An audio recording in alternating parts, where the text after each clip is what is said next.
Gravação iniciada. Bom, retomando, tivemos um pequeno problema técnico, mas eu acompanhei até a parte que eu parei de ouvir, já tirei minha imagem na hora para vocês verificarem, e eu consegui também ler todo o relatório. Então, eu acho que nós podemos retomar onde o Dr. Salvador tem parado. Legal. Então, na hora que eu comecei a falar do fim específico de exportação, a senhora estava aqui ainda, e eu dizia que a fiscalização entendeu que as vendas que ele tratou, que o contribuinte tratou como vendas com remessas com fim específico de exportação, elas na verdade eram vendas no mercado interno, muito por conta da destinação do produto, que ela estava indo para um outro estabelecimento comercial ou industrial, e porque o CFOP, né, o CFOP era de venda dentro do Estado ou venda para fora do Estado, e não o CFOP específico de remessa com fim específico de exportação. Em sede de recurso voluntário, a recorrente sustenta que a adquirente dos produtos com fim específico de exportação também é uma indústria que fará um beneficiamento sob encomenda da recorrente antes da exportação. Daí porque não foi enviado ao recinto alfandegado. Esta indústria adquirente realizaria um beneficiamento por conta em ordem da recorrente para depois realizar a exportação. Como os camarões são produtos perecíveis, não faria sentido retornar esses camarões para a sede da recorrente, fisicamente, para depois realizar, então, essa nova remessa. De fato, a legislação permite que esse comercial exportador seja também uma indústria, desde que com fim específico de exportação. É até comum a realização de uma industrialização por encomenda antes da exportação. Caso, porém, o argumento da recorrente representasse o ocorrido, a primeira remessa dos produtos para a realização da industrialização por encomenda deveria estar acobertada por nota fiscal de remessa para a industrialização com suspensão do IPI.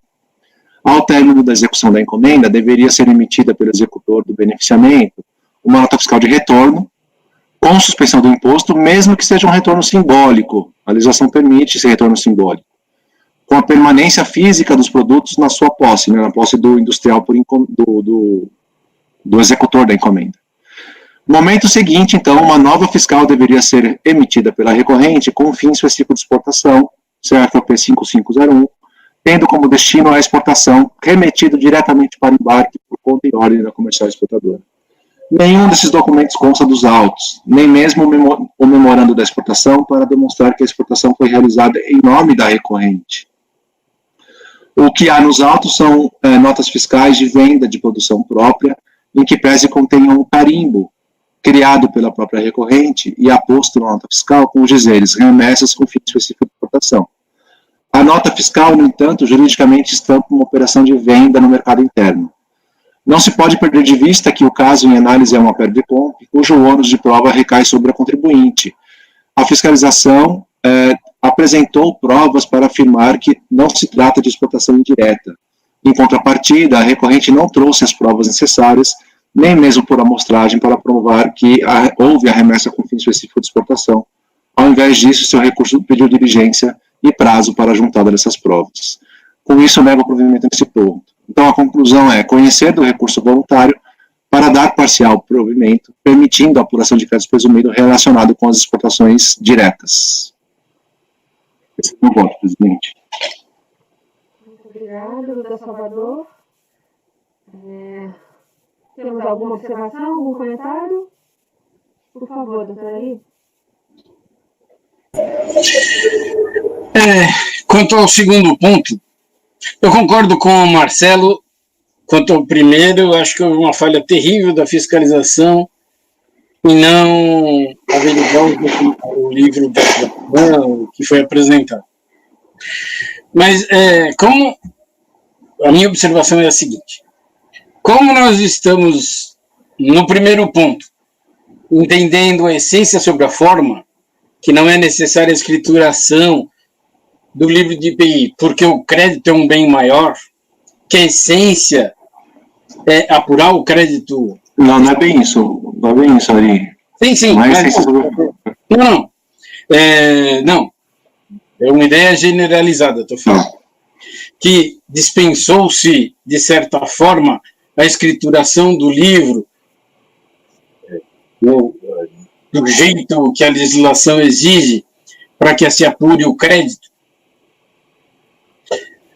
Eu entendo que apesar de a empresa não ter cumprido especificamente a legislação como deveria ter sido feita, emissão de nota com suspensão, devolução para o estabelecimento com nota com suspensão, depois uma nova emissão com o código, o que ela errou foi no código, porque não é 5501, é um outro código, venda no mercado interno, mas ela emitiu uma nota de saída, ele emitiu uma nota de retorno, ele emitiu uma nota, apesar que era com um carimbo. Eu entendo que, apesar de ser artesanal, ela não deixou de cumprir a legislação. É o meu ponto de vista para ser debatido aqui. Não, só para explicar, não tem as notas de remessa para industrialização e de retorno. O que tem são apenas as notas de venda no mercado interno com carimbo de fim específico. Só que no destino da nota fiscal não está o embarque, o destino está o estabelecimento do adquirente. Mas está lá um carimbo com fim de exportação. Sim, verdade. Né? E tem o Bill of Landing aqui, se não me engano, tem... Então, acho que na realidade, nesse processo ou no outro tem a comprovação da exportação.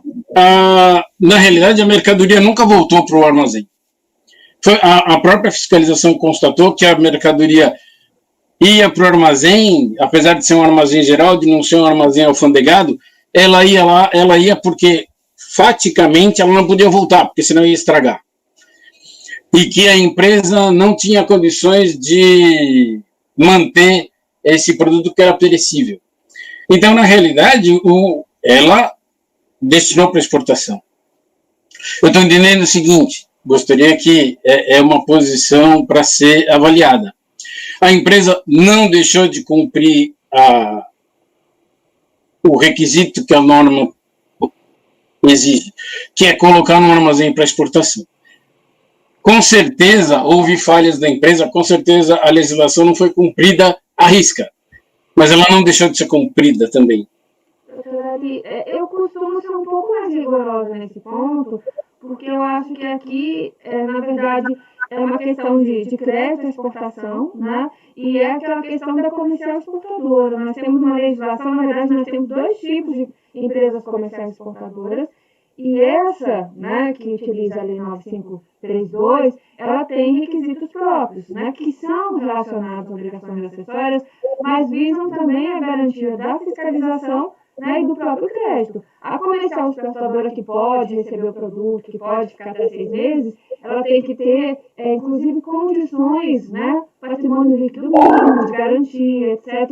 Então, na verdade, uma antecipação de crédito, o fato de se retirar isso não significa que vai, né, perder o crédito, mas não pode utilizar dessa situação, né, de comercial exportadora sem preencher os requisitos da legislação, né, porque já é uma, digamos assim, uma antecipação da utilização dos créditos de exportação, mas tem requisitos necessários ao controle e à própria garantia, né? A empresa comercial exportadora que pode receber os produtos, ela é estabelecida de acordo com outra legislação, né? Ela tem mais condições de garantia e não é essa aqui da lei, né? Essa tem que seguir os requisitos, né? Nesse mesmo sentido, a conclusão da fiscalização foi não há uma negativa de que houve exportação. O que há negativa é quem exportou. E a fiscalização entendeu que enfim, a recorrente, ela vendeu no mercado interno para uma empresa, a Pesqueira Maguari ou Semi Pescados, foi uma venda no mercado interno, e quem realizou a exportação foram essas adquirentes, em nome próprio, né? Seria a conclusão da fiscalização foi essa. Que se nós atuarmos dessa forma, nós fazemos a própria estrutura, né, de controle, de garantia, porque aí é possível não seguir a legislação, porque, né, no nível de julgamento nós afastamos todas essas formalidades que não são só com o objetivo, né, de controle, mas também de garantia do crédito. Eu entendi o que a doutora falou. Eu acho que a gente, por exemplo, eu não concordo em aceitar, né, que essas operações tenham sido feitas com fim específico de exportação, pelo mesmo motivo que o relator, eu acho que não há provas. Se ele tivesse trazido outras provas nos autos, eu poderia até admitir, né, com a questão que o Ari falou da essência sobre a forma. Mas o problema é que não há prova nenhuma de que de que os produtos foram enviados para industrialização com um fim específico de exportação. Eu acho que a minha conclusão é igual à da senhora, tá? Mas por um outro caminho. Agora, eu vou divergir do relator, porque eu acho o seguinte, eu acho que não dá para a gente admitir os créditos nas exportações diretas. Eu acho que a unidade, eu votaria pela conversão em diligência para que a unidade de origem, tá, avaliasse todos os documentos e concluísse que, de fato, os créditos existem. Tá? Haja vista que a unidade de origem não teve acesso ao livro. E como eu falei, eu acho que é um conceito maior. Não é uma coisa burocrática, superficial e um procedimento meramente em uma formalidade, simplesmente. É o que essa formalidade tem na sua essência, que é a de apuração. Eu acho que o que a unidade de origem não viu foi a apuração propriamente dita. Então, o voto está espetacular. Eu só realmente proporia uma diligência para que a unidade de origem confirmasse, tá, a existência de crédito presumido dentro do saldo credor, tá, relativamente às exportações diretas. E aí eu ficaria confortável para acatar o crédito. Mas, brilhante trabalho, doutor. Marcelo, O Breno está pedindo para falar também. Não sei se algum esclarecimento antes, Salvador? Não, eu só ia dizer que eu acho pertinente o ponto do Marcelo, para fins de verificação da apuração, e de que, então, eu estou entendendo que, do ponto de vista do Marcelo, na questão de fundo, de que a falta de escrituração no livro, por si só, não impediria a verificação desse crédito presumido por DCP. Então é isso, beleza. Eu queria, só para endossar essa sugestão do conselheiro Marcelo, só num ponto, na verdade, tirar uma dúvida com o conselheiro Salvador, porque eu entendi, ao longo da exposição, seja do relatório, seja do voto, e até mesmo da apresentação do patrono, que não existe, vamos dizer assim, no livro de apuração do IPI, qualquer tipo de saldo devedor, porque ele só teria crédito. Então, nesse sentido, a sugestão do conselheiro Marcelo, no meu ponto de vista, seria desnecessário, porque se não existe nenhum débito, é só crédito do IPI, qual seria a finalidade, então, de fazer essa apuração com o livro de apuração do IPI que não foi analisado? Tudo bem, justamente não foi analisado, e eu concordo com o conselheiro Marcelo. Mas só ele tem que ser analisado. O relator constatou de que o livro de apuração do IPI só tem saldo credor. Qual seria a finalidade, então? A finalidade é que a unidade de origem realize o trabalho de validação que não foi feito, até para que ela comprove que não há débitos, entendeu? Que ela comprove que realmente o saldo credor, né, se refere integralmente a créditos presumidos. Eu acho que tem que ter essa confirmação, porque o conselheiro Salvador fez uma leitura dos documentos, e eu confio muito no julgamento do conselheiro, mas eu acho que a unidade de origem tem que fazer o trabalho de validação de créditos, porque ela não teve acesso ao livro, ela não teve acesso às demais operações. Ela precisa pegar o livro, fazer o cotejo com as notas fiscais, se sentir satisfeita de que não há débitos, entendeu? E chegar ao número final. É tão simples quanto isso. Esse trabalho não foi feito até agora. O que houve foi simplesmente uma leitura dos documentos pelo conselheiro Salvador em segunda instância administrativa. É verdade que eu acho assim, a fiscalização cometeu aquela conduta grave que você mencionou no começo, de não se prestar a analisar, porque não tinha os créditos no livro. Salvo engano, Marcelo, não tem nos autos as notas fiscais dos insumos, tá? Salvo engano. O que tem é o livro de apuração, livros diários, livros contábeis, tá? tem um demonstrativo das matérias-primas, uma planilha, mas não tem as notas fiscais em si. E eu percebi assim, que a fiscalização não se preocupou em analisar por falta de escrituração dos cartões do livro. Pois é, mas é compreensível. Mas é compreensível. Ela poderia até ter olhado, mas preste atenção, Salvador. Se ela só recebe uma parte dos documentos e essa parte dos documentos não é suficiente para que ela conclua sobre o todo, eu acho que ela adotou um procedimento, na minha opinião, compreensível e válido, de dizer o seguinte: se eu não tenho acesso a todos os documentos, por que eu vou ver só uma parte? Eu não vou conseguir chegar à conclusão final mesmo. Não, então, se é absolutamente ineficiente, eu vou despender dinheiro público nesse trabalho e não vou chegar à conclusão final. A minha pergunta é assim, quais documentos, se a gente fosse baixar em diligência, há documentos faltantes, ao meu ver. Sim, a nota fiscal seria um deles, né? Ou um demonstrativo. Pois é, eu acho que de posse dos documentos, aí a unidade de origem intimará o contribuinte a apresentar os documentos que ela julga necessários. Agora, em primeira instância, foi apresentado o livro de IPI e foram apresentadas notas também? Só o livro. Só o livro. E quando a unidade de origem ela intimou o contribuinte a apresentar o livro e o livro não apareceu, ela intimou a apresentar as notas fiscais e as notas não apareceram? Porque Marcelo, normalmente... não vou me recordar agora, Marcelo.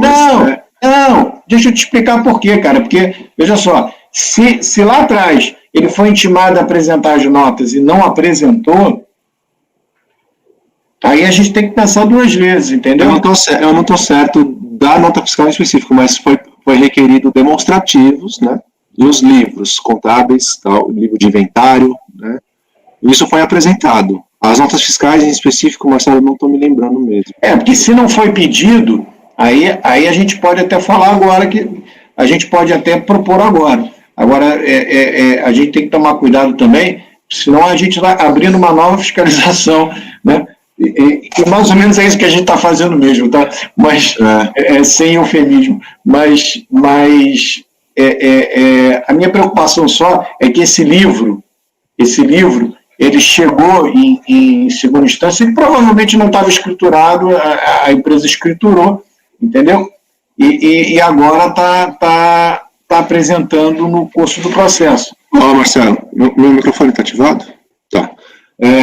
A intimação foi para apresentar livros contábeis, diário e razão, livro de entrada e saída, registro de ICMS, controle de estoque e produção, registro de inventário e o livro de apuração de IPI, declaração de IPI, declaração do Imposto sobre o Produto Industrializado, declaração do crédito presumido, que é o DCP, e declaração do representante legal, tal. Não tem pedido de nota fiscal. Aí tem assim, a elaboração do receita mensal bruta, receita mensal de exportação.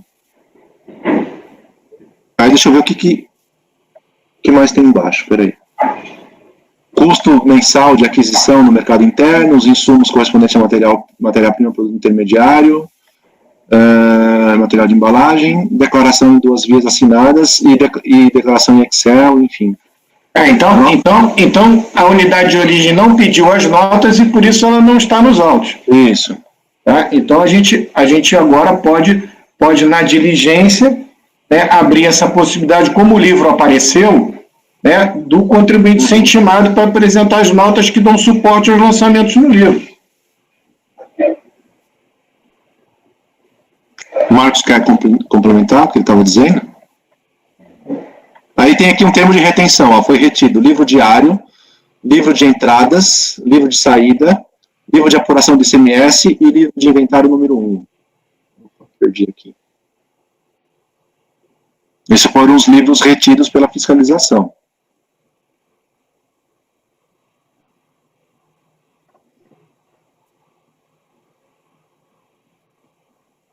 Isso.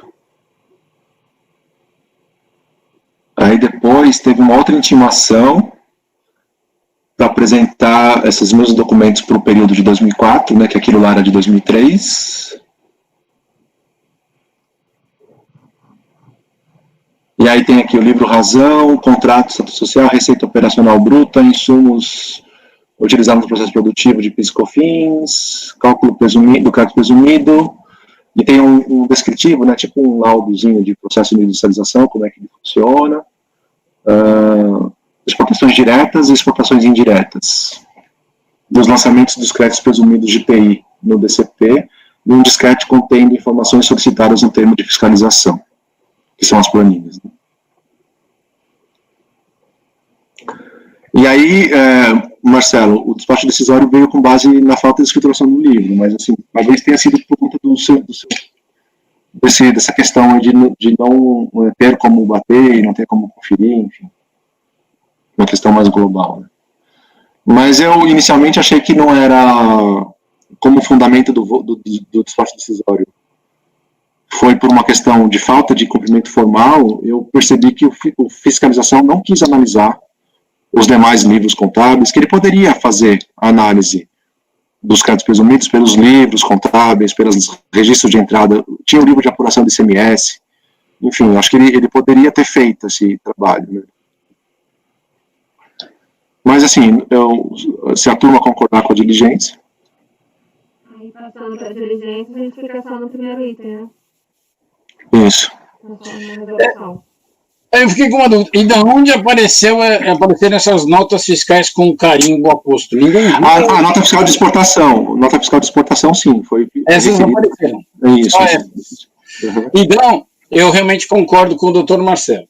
Se, de repente, o livro apareceu, e provavelmente o doutor Marcelo tem razão, que o livro foi escriturado no curso do processo, e se só essas notas apareceram, concordo com o doutor Marcelo que devem ser exigidas as outras em diligência, para que a análise seja completa.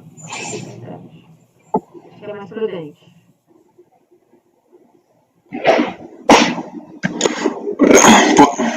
Breno, você queria falar? Podemos encaminhar, então, a votação para a diligência? Pode, porque eu só estava na dúvida, Salvador. Assim, eu acho que essa sua percepção da noção conglobante aí da instrução probatória, eu acho que foi perfeito mesmo. Eu acho que seu voto demonstrou o seu cuidado que você teve em avaliar o caso com toda a instrução probatória que foi feita. Eu estava na dúvida no início com relação à diligência, porque quando você lá na conclusão você fala permitindo a apuração dos créditos, se a análise desses documentos, né, se essa apuração do crédito já não demandaria análise desses documentos, né? Mas, enfim, eu não me oponho também à realização de diligência, se isso daí for dar mais certeza, né, ao julgador, enfim, e principalmente satisfatividade ao direito do contribuinte que, como você muito bem colocou, trouxe todos os elementos que ele entendeu por cabíveis à época da apresentação de sua defesa. Doutor Salvador, o senhor estava fazendo uma leitura lá do termo de intimação para a apresentação dos documentos, né?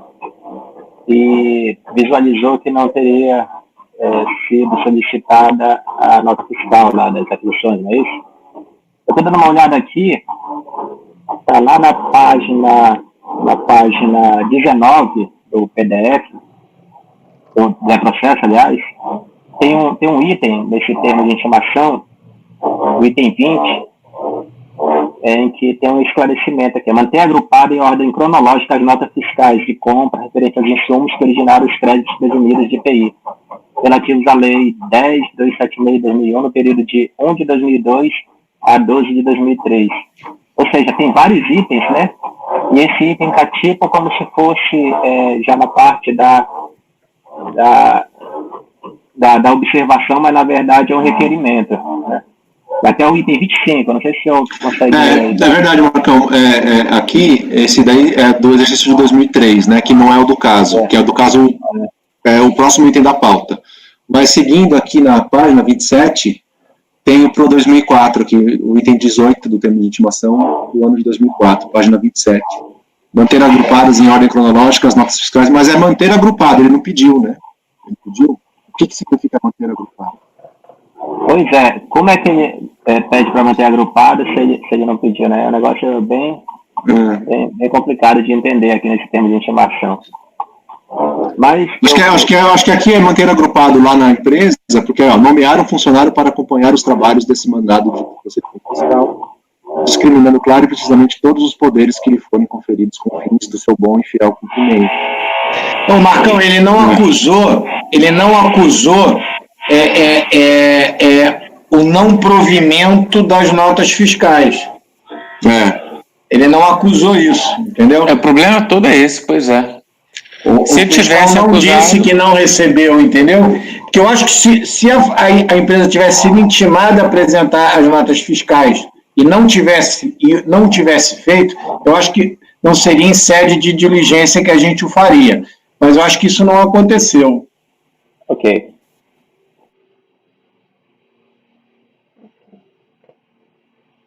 Doutor Salvador? Se não houver mais nenhuma observação, poderia resumir como vai ficar o voto? Não, eu achei interessante as ponderações do Marcelo sobre a diligência e acho que é uma prudência, né, para a gente analisar aqui o crédito presumido. Apesar do DCP estar aqui, a apuração dos números ali não foi verificada de uma forma muito precisa, vamos dizer assim, pela fiscalização, né? Ela, apesar de ter se pautado numa questão formal, talvez ela tenha, como o Marcelo disse, se sentido impedida de conferir se todos aqueles números estavam exatos, enfim. Eu, quando fiz o voto, entendi que era desnecessária a diligência, eu entendi que era pelo argumento do fiscal de que não tem o livro e por isso eu vou negar o seu crédito.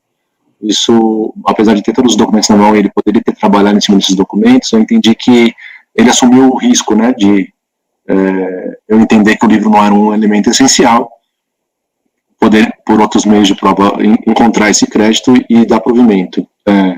Mas, assim, podemos propor aqui a diligência para a votação da turma e ver como que a turma decide. Eu não me incomodo de mudar aqui para a diligência, não. Então, a sua proposta agora é diligência para a unidade de origem. Para esse ponto do crédito presumido, né? E aí nós vamos... A questão... Isso. Na resolução. O outro ponto vai ser votado posteriormente. No voto depois, Então, a proposta do relator é uma resolução, né, com diligência para a unidade de origem verificar os créditos. Doutor Ari? Da exportação direta, né? Da exportação direta. Perfeito. O restante a gente vai ter que julgar outra vez quando retornar. A gente tem que tomar até esse cuidado de não colocar no voto, para não parecer que a gente está decidindo alguma coisa aqui. Isso é verdade. Então, essa parte tem que ser retirada. Então, voltando, diligência para verificação dos créditos relativos à exportação direta, por meio de resolução. Doutor Ari? Eu queria fazer duas observações antes de... A primeira, quero parabenizar o relator, um excelente voto com profundidade e objetividade. A segunda, eu quero retirar o que eu tinha dito, porque eu concordo com a presidente, com os demais conselheiros. Eu não tinha me atentado que só as notas com carimbo de saída foram apresentadas, as outras não. Então, realmente, houve descumprimento da legislação, e a legislação voltada para importação e exportação depende muito dos controles. Concordo com a presidente, realmente a minha hipótese tem que ser descartada. Terminadas as minhas observações, eu voto com o relator, eu concordo com a diligência e com as observações do doutor Marcelo. Muito obrigada, doutor Ari. Doutor Marcelo, por favor. Acompanhe. Obrigada, doutor Marco Antônio. Acompanhe. Muito obrigada. Doutor Salvador? Doutor Marcos Roberto? Eu acabei me curvando aí a proposta do doutor Marcelo em ser mais prudente, né, essa análise, apesar do doutor Salvador ter mencionado que o livro de apuração só existia crédito, o próprio patrono tinha falado também, mas é mais prudente fazer essa análise. Então, eu acompanho a diligência, sim. Muito obrigada, doutor Marcos. Doutora Semiramis? Acompanho o relator na diligência. Muito obrigada. Doutor Breno? Eu também acompanho o relator, presidente. Obrigada. Eu também acompanho o relator. Então, a decisão é, por unanimidade de votos, converter o processo de diligência para a unidade de origem, verificar os créditos relativos à exportação direta. Isso é do 161. Os próximos são...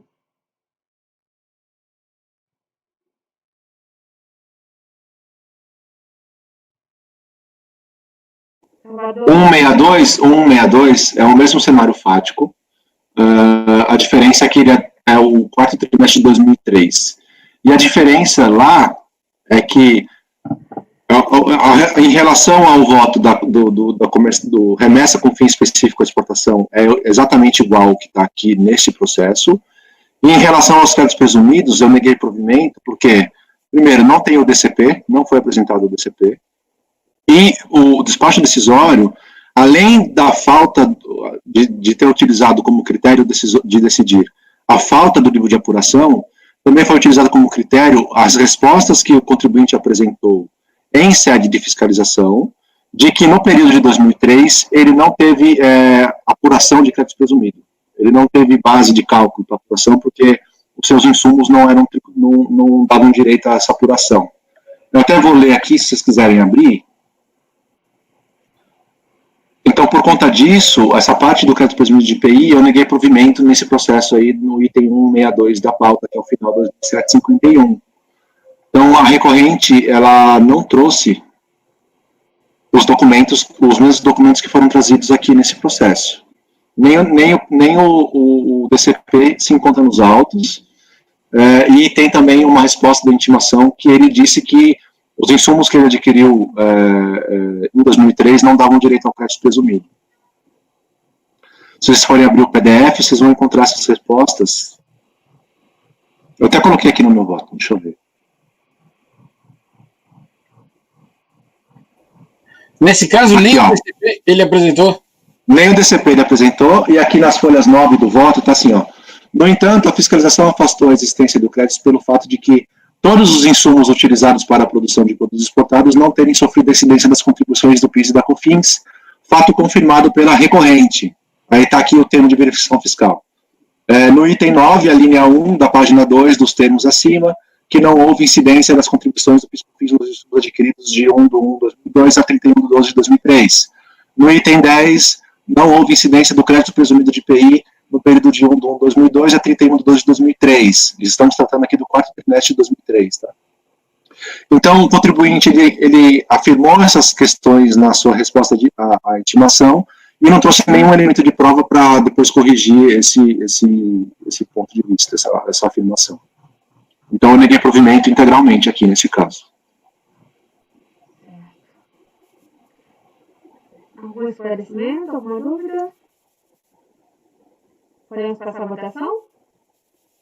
Então, esse é o item 162, cujo destino é diferente. Então, tanto em relação às exportações diretas quanto indiretas, o relator está propondo negar provimento. Doutora Ari? De novo, parabéns pelo voto. Nesse caso, concordo plenamente com o relator. Obrigada. Doutor Marcelo? Acompanho. Doutor Marco Antônio? Acompanho. Doutor Marcos Roberto? Acompanho, relator. Obrigada. Doutora Semiramis? Acompanho o relator. Doutor Breno? Eu acompanho, presidente. Eu também acompanho. Então, a decisão é por unanimidade de voto negar provimento ao recurso voluntário. Vocês querem ir para o outro ou quer fazer um intervalo? Eu acho que O outro, ele é... Deixa eu abrir ele aqui, eu não abri ainda. É o final 2011-10, né? Esse outro aqui, no trimestre de... Não é crédito presumido de IPI, tá? Deixa eu ver aqui. Não, peraí. É crédito de PIS e COFINS na exportação. Ele já estava no regime não cumulativo. Deixa eu ver se é isso. É isso mesmo. Trata-se de perde-compra apresentado para declarar compensação de créditos de COFINS, sujeito à incidência não cumulativa referente ao quarto trimestre de 2004. O problema aqui é que todas as exportações do quarto trimestre de 2004 foram realizadas com fim específico de exportação. Não teve nenhuma exportação direta. Todas as exportações nesse período foram indiretas. Então, assim, eu não sei se o doutor ele quer fazer alguma consideração em relação a isso, mas assim, o caso é o mesmo em relação à exportação indireta e aconteceu o mesmo procedimento de remessa por industrialização por encomenda, devolução desses produtos fictos, né, fictamente, como execução da encomenda realizada e depois uma nota de venda de exportação. A diferença é que nesse caso aqui tem as notas de remessa para industrialização e as notas de retorno de industrialização. Aí, presidente, não sei como que vai ser o procedimento aqui, já que o patrão não se encontra presente. Ok. Só... Por não?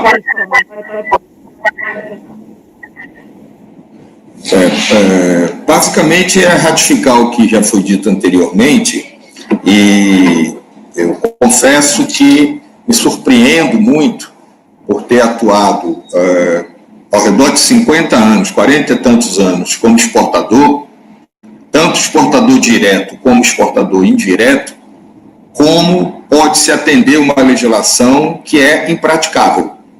Ou seja, tentando explicar novamente, quando é feita a remessa da matéria-prima para a industrialização e ela é devolvida industrializada, essa devolução é ficta, isso já foi dito, porque quem encaminhou para beneficiamento não tem frigorífico, se tivesse não encaminhava.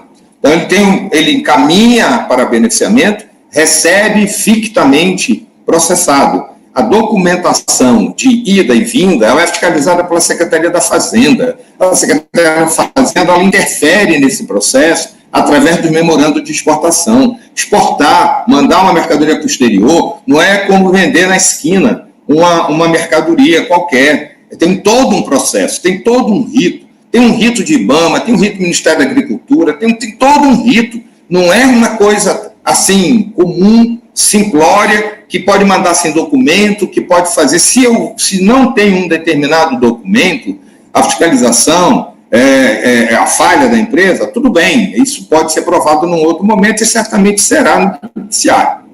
Entretanto, com relação à exportação, a exportação ela é feita como pode ser feita. Não tem como você ovar um container dentro do frigorífico para o armazém alfandegado. Não existe essa possibilidade. É uma questão de praticidade. Eu não consigo. Não existe essa possibilidade. Existem centenas e milhares de exportações indiretas e eu fiz milhares de exportações diretas porque eu fui trade. Eu, pessoalmente, fui trade company. A SM Pescado é uma trade company. Eu nunca consegui colocar um container dentro do armazém alfandegado. Motivo? Impossível.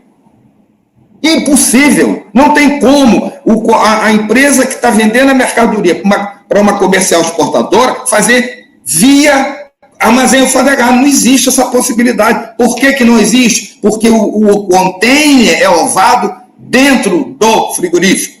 E é ali que saem as certificações. Eu não posso encaminhar uma mercadoria para o exterior sem certificação de origem, sem o CIF internacional. A empresa tem que ter CIF internacional e o armazém alfandegado não tem. É impossível.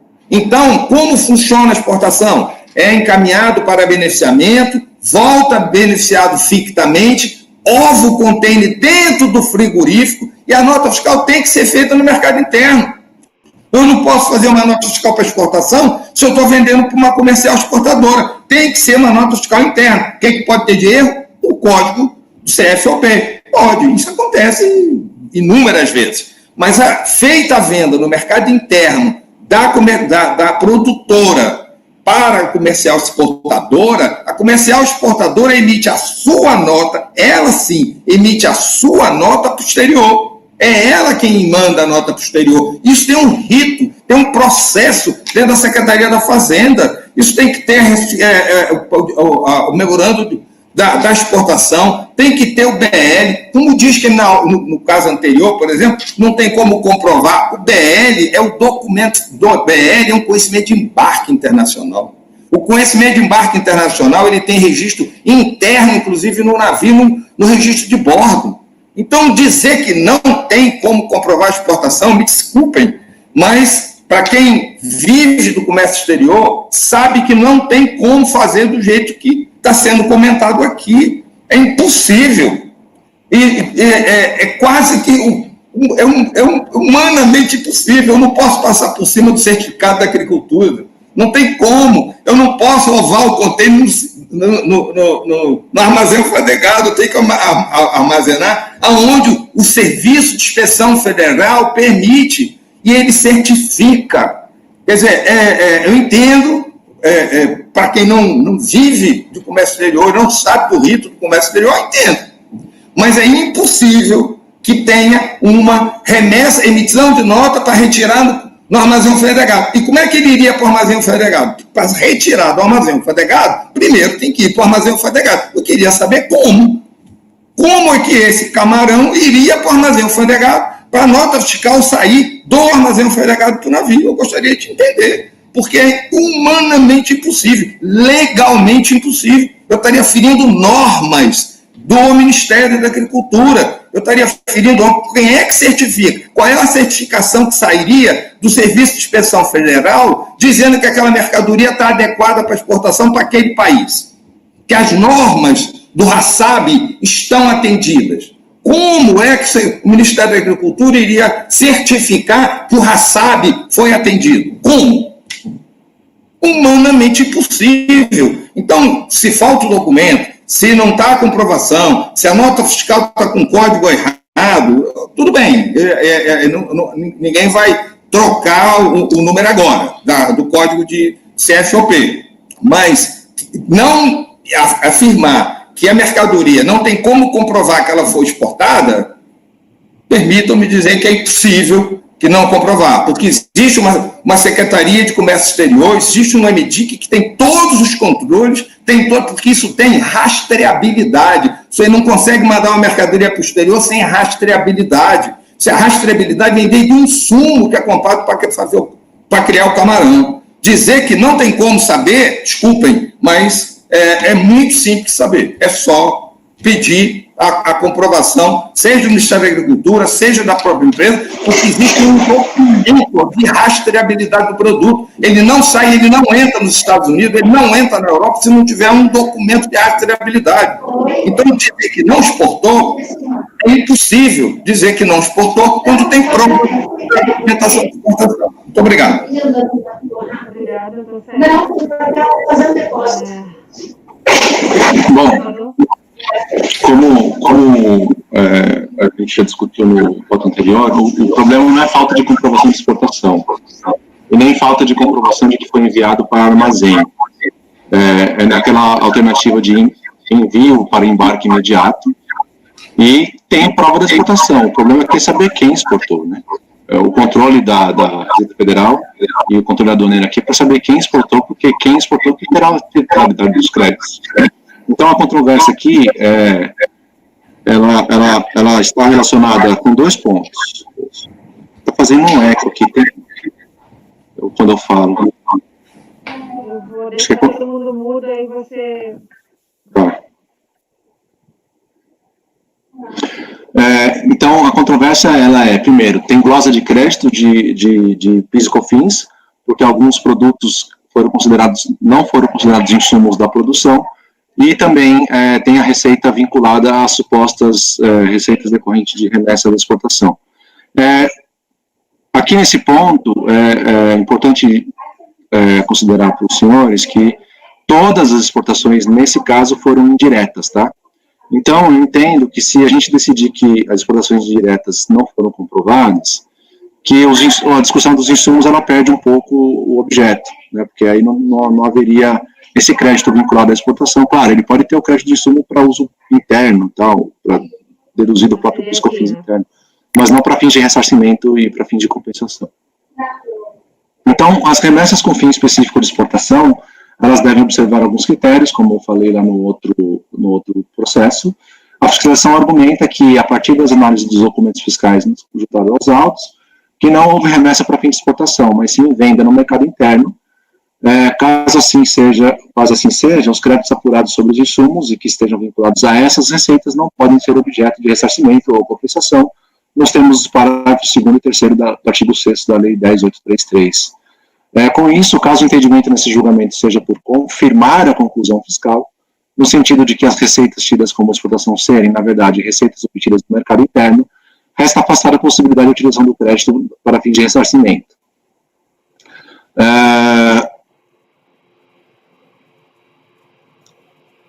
Onde que eu... Estou no final da página 6.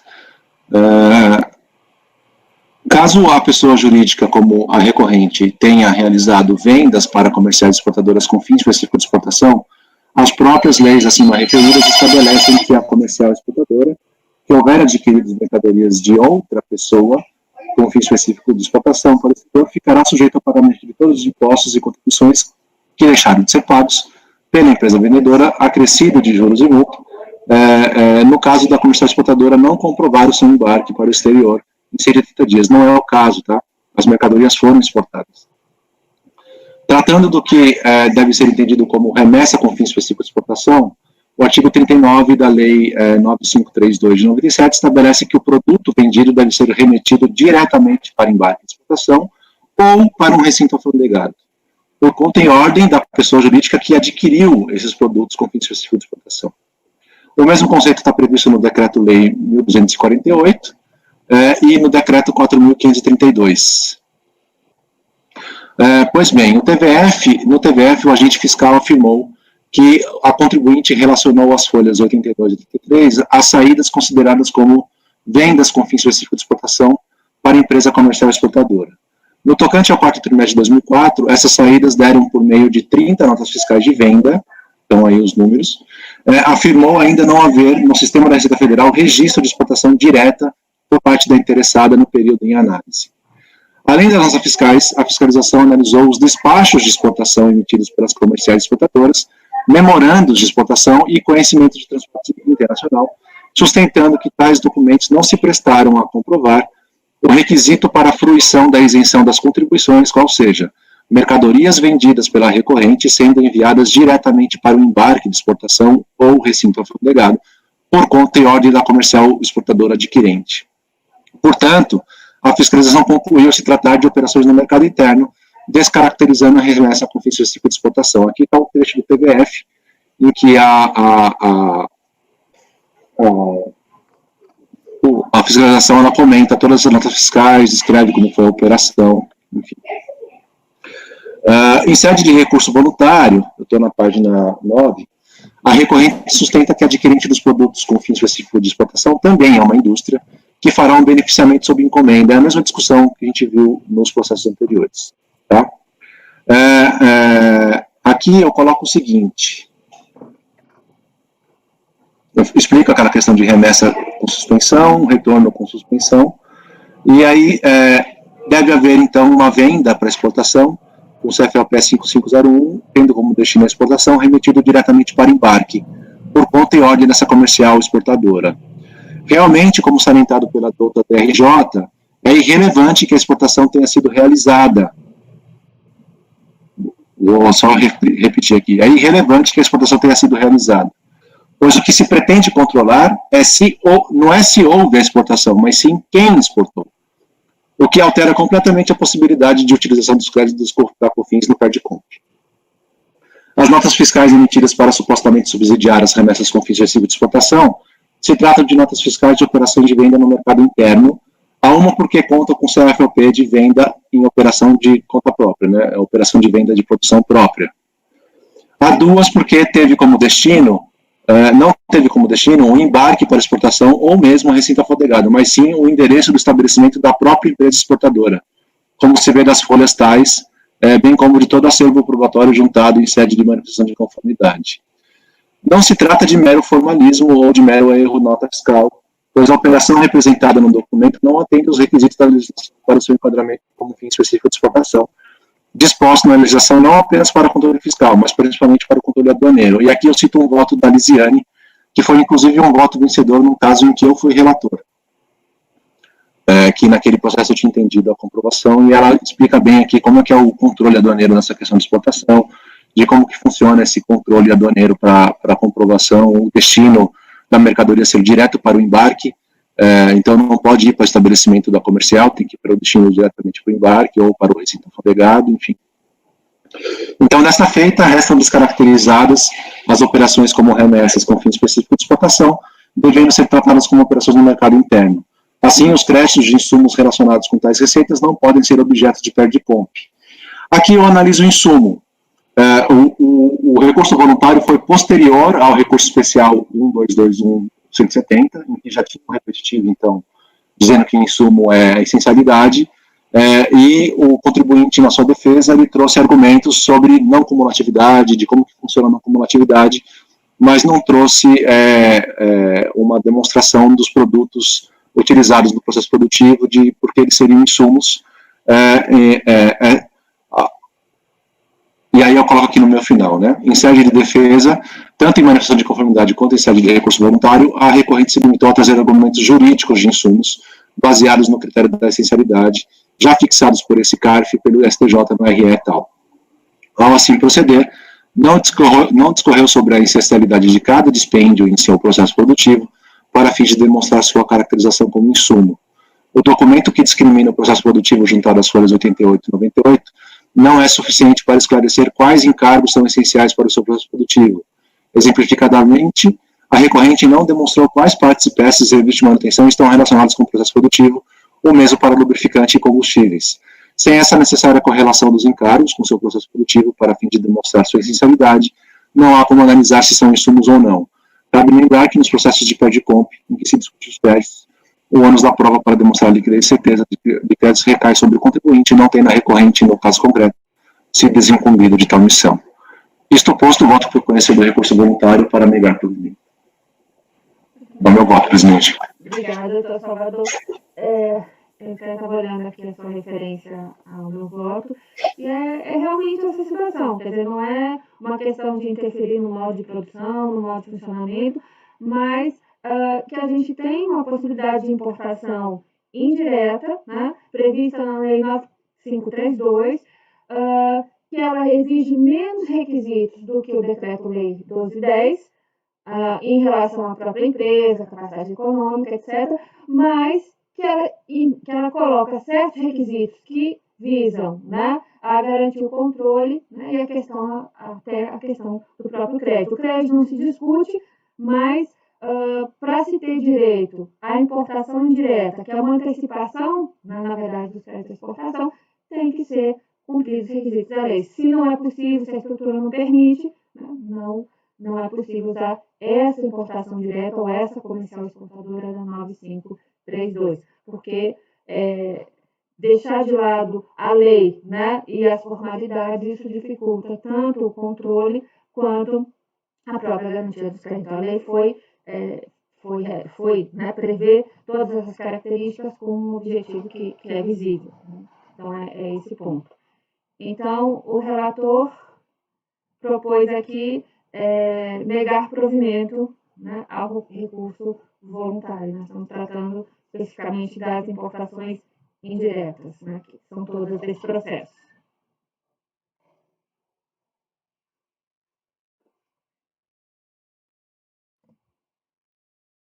Deixa eu cair de novo. Agora? Ficou tudo, eu estava falando. Agora. Vocês estão me ouvindo? Não, caiu. Vamos ver se ele reconecta aqui. Tá muito ruim. O que está acontecendo?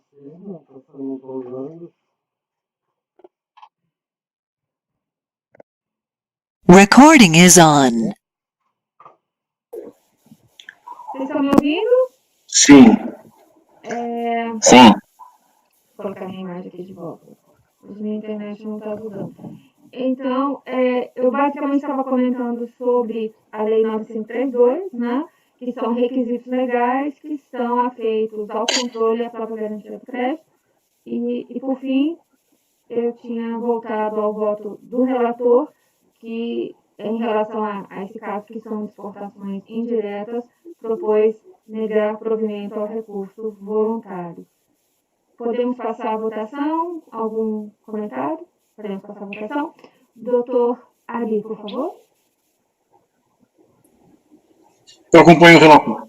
Muito obrigada. Doutor Marcelo? Acompanho. Parabéns. Obrigada. Doutor Marco Antônio?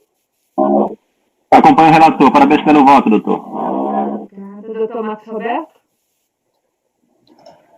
Acompanho o relator. Obrigada. Doutora Semiramis? Acompanho também o relator, parabenizo também pelo voto. Obrigada. Doutor Breno? Acompanho integralmente, presidente. Obrigada. Eu também acompanho. Muito bom voto, parabéns. Doutor Salvador. Então, retomando, né, a decisão da turma foi por unanimidade de votos em negar provimento ao recurso voluntário. Com isso, encerramos essa votação. Muito obrigada ao patrono, doutor Sérgio. Obrigado, doutor Sérgio. Obrigado, doutor. Bom dia, doutor. Agora tem sustentação oral da Semiramis, né? Presidente. O meu, a sustentação dele é gravada e ele vai acompanhar, né? Um pouquinho de meia hora. Ou podemos começar também e continuar depois. Eu acho que a gente pode. Eu espero que não dê muita controvérsia, porque é o embargo de declaração. Mas Tá. depois minha fonte, peraí.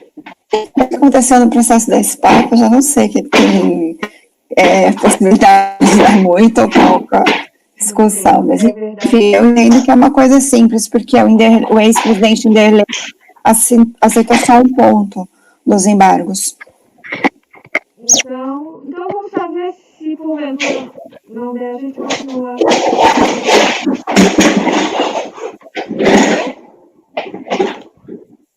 Sim? Janaíne? Oi, presidente. Tudo bem? Você pode, por gentileza, chamar a doutora... Eu preciso que vocês deem uma pausa na gravação de vocês, porque a minha parou por falta de espaço na memória do computador. Então, eu vou precisar trocar de máquina. Ah, tá bom. Viva a tecnologia.